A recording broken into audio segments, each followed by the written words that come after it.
My name is Ian Reckless and I'm the Chief Medical Officer for BLMK Integrated Care Board, and I also work here at Milton Keynes Hospital in acute medicine. We're just coming through an autumn that's been pretty mild if slightly wet, and we're heading into winter. There's lots of concern about winter in the NHS and what respiratory infections might mean for us. There are 3 different infections that we're worried about this winter.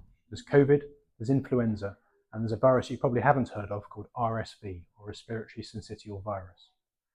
All of these conditions cause problems for our patients and our residents, particularly those people who are elderly and frail. It's not all bad news, because vaccination offers really good protection against all 3 of these infections, both protection against severe symptoms, but also it reduces transmission from person to person. Vaccines for influenza are available to all sorts of people. They're available to children in our schools, they're available to those people who are aged over 65 or will have their 65th birthday by the end of next March. They're also available to people in between those age groups, so younger adults who are in high-risk groups or who work in health and care.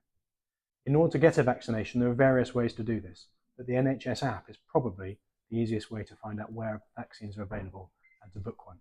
You can also phone the NHS on 119 to book vaccines. COVID vaccines are also available for those who are in high-risk groups and everybody over the age of 65. The COVID vaccine can be booked in the same way via the NHS app. The RSV vaccine is available for older adults, and in addition it's available for pregnant women. For pregnant women it protects not only them but also their unborn child when the child is born, in that RSV infection can cause major issues in younger babies. A really important thing to remember about all of these vaccinations and all of these illnesses is it's not just the person having the vaccination who's getting protected. Flu and COVID in particular can cause deaths amongst frail and elderly people, and having vaccination from healthcare workers, from family members, reduces the chance of those people themselves getting flu or COVID.